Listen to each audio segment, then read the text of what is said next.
finally some good news. PS5 has a new update that just came out, and a little bit more news on their possible competitor to Game Pass. Stay tuned.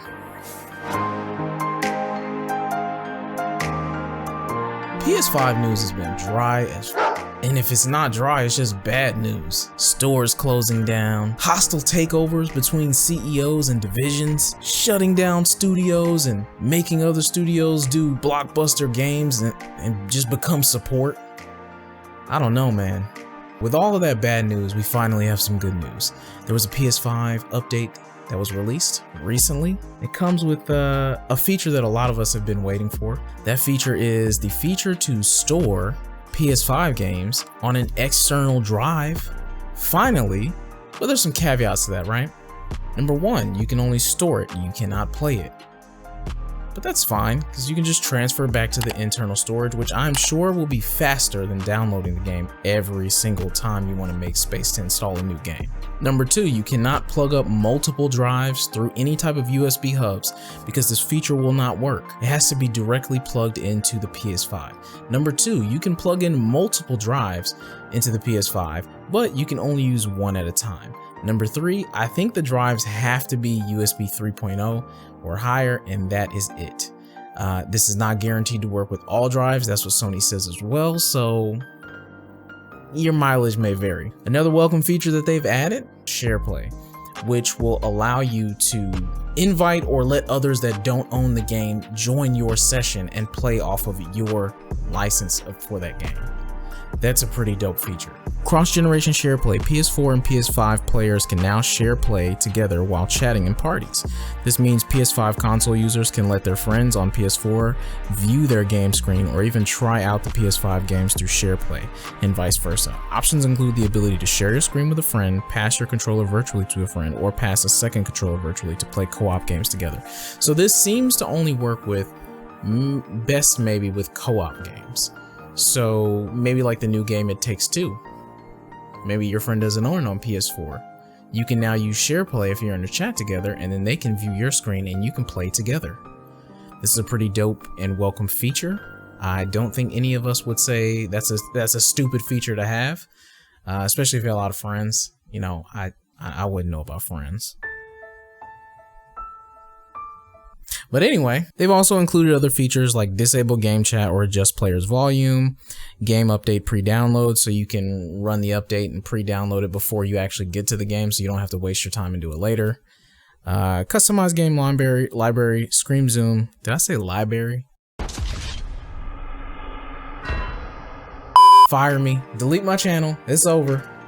It's over. Anyway, I will add that link in the description box so you can go check it out and view all that stuff for yourself. Anyway, next story. This one comes from a couple of sources.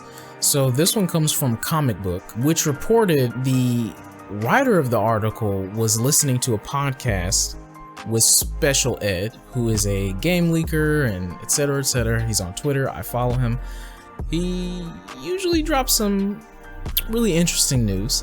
During that podcast, Special Ed basically said that he had some insiders that basically gave him the idea that maybe Sony's Game Pass competitor wouldn't be 100% a Game Pass competitor.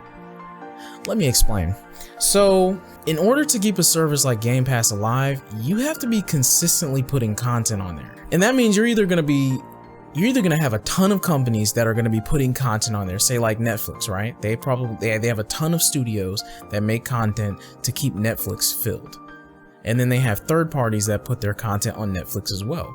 Well, in cases like this, you would have to be a company like Microsoft, a company that has a ton of companies, which Microsoft has been buying left and right, a company with a ton of game development studios to keep consistent content on there. Or you'd have to be a company that has a ton of money to spend to get third-party titles on there, whether AAA or just a ton of indie games. I personally don't think Sony has that capital, and neither does Special Ed.